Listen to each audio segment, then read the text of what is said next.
Good evening. ഇന്ന് രാത്രിത്തേക്ക് എന്താണ് ചോറ് ഇന്ന് വേണ്ടാന്ന് തീരുമാനിച്ചു. അപ്പം ഇന്ന് എന്ത് ചെയ്യും എന്നിങ്ങനെ ആലോചിച്ചുകൊണ്ടിരുന്നപ്പോഴാണ് ബ്രെഡ് ഇരിപ്പുണ്ട്.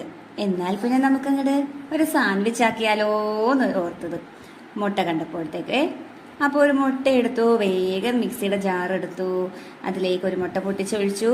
പിന്നെ നമ്മൾ അതിലേക്ക് ഒരു നുള്ളു ഉപ്പിട്ടു, പിന്നെ ഒരു ലേശം കുരുമുളക് പൊടി ഇട്ട് കൊടുത്തിട്ടുണ്ട്.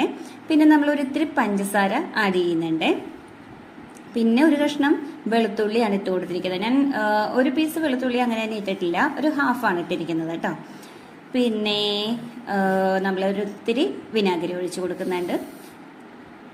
നമ്മുടെ ലിഡിൽ ഒരു ലിഡ് വിനാഗിരിയാണ്, ഒരു ലിഡ് തീർത്തൊഴിച്ചില്ല കേട്ടോ, കുറച്ചൊഴിച്ചു. പിന്നെ നമ്മൾ സൺഫ്ലവർ ഓയിലാണ് കേട്ടോ ആഡ് ചെയ്യുന്നത്.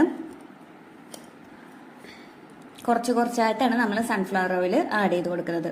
അപ്പം നമ്മൾ മിക്സിയുടെ ജാർ വെച്ചു, നമ്മളൊന്ന് മിക്സി അടിച്ചെടുക്കുകയാണ്. അപ്പം ഞാനൊന്ന് അടിച്ച് കഴിഞ്ഞിട്ട് കുറച്ചുകൂടി സൺഫ്ലവർ ഓയിൽ ഒഴിച്ച് കൊടുത്തു. അങ്ങനെ 2-3 വട്ടം ഞാൻ അടിച്ചെടുത്തു കേട്ടോ. അത് കഴിഞ്ഞ് ലാസ്റ്റ് ഞാനൊരു പിഞ്ച് നമ്മുടെ കുരുമുളക് പൊടി കൂടി ആഡ് ചെയ്തിട്ടുണ്ട്. എൻ്റെ കയ്യിൽ ബ്ലാക്ക് പെപ്പറാണ് ഉണ്ടായിരുന്നത്, ബ്ലാക്ക് പെപ്പർ പൗഡറാണ്. അതുകൂടി അതിൽ നല്ല ക്രീമി ആയിട്ടുള്ള നല്ല മയോണൈസ് നമുക്ക് കിട്ടിയിട്ടുണ്ട്. അപ്പോൾ ഇനി സാൻഡ്വിച്ചിനുള്ള ഫില്ലിങ് റെഡിയാക്കാനായിട്ട് നമ്മളിതാ ക്യാരറ്റ്, ടൊമാറ്റോ, പിന്നെ നമ്മുടെ ഓണിയൻ, അപ്പോൾ അത്ര ഐറ്റംസാണ് നമ്മൾ പച്ചക്കറി എടുത്തിരിക്കുന്നത്. പിന്നെ നമ്മൾ 2 മുട്ട ബോയിൽ ചെയ്തെടുത്തിട്ടുണ്ടായിരുന്നേ. അങ്ങനെ 2 മുട്ട ഷെല്ലൊക്കെ കളഞ്ഞു, അതൊന്ന് ഗ്രേറ്റ് ചെയ്തെടുക്കുകയാണ് കേട്ടോ ഞാൻ.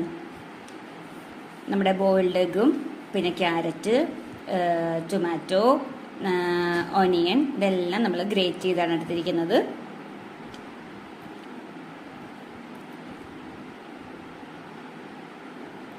അങ്ങനെ നല്ല ക്രീമി ആയിട്ടുള്ള മിക്സാണ് കേട്ടോ നമുക്ക് കിട്ടിയത്. ടൊമാറ്റോ എല്ലാം ഗ്രേറ്റ് ചെയ്തതിന് ശേഷം നമ്മുടെ മയോണൈസ് ആഡ് ചെയ്ത് കൊടുക്കുകയാണ്. നമ്മൾ പുറത്തുനിന്ന് മേടിക്കുന്നതിനേക്കാളും നല്ല ടേസ്റ്റി ആയിട്ടുള്ള മയോണൈസ് നമുക്ക് വീട്ടിലുണ്ടാക്കിയെടുക്കാം. അങ്ങനെ നമ്മുടെ ടേസ്റ്റി ആയിട്ടുള്ള മയോണൈസ് ലേശം കുരുമുളക് പൊടി കൂടി ആഡ് ചെയ്തിട്ടുണ്ട്. എന്നിട്ട് ഇത് നന്നായിട്ടൊന്ന് മിക്സ് ചെയ്ത് കൊടുത്തിട്ട് നമ്മുടെ ബ്രെഡ്, അപ്പോൾ ബ്രെഡ് ഫില്ലിങ് എടുത്തിട്ടുണ്ട്. അപ്പോൾ ബ്രെഡ് ഒന്ന് ടോസ്റ്റ് ചെയ്ത് കൊടുക്കാം നമുക്ക്. ജസ്റ്റ് ഒന്ന് ടോസ്റ്റ് ചെയ്തിട്ട് നമുക്ക് നമ്മുടെ ഫില്ലിങ് വെച്ച് ഉണ്ടാക്കാം.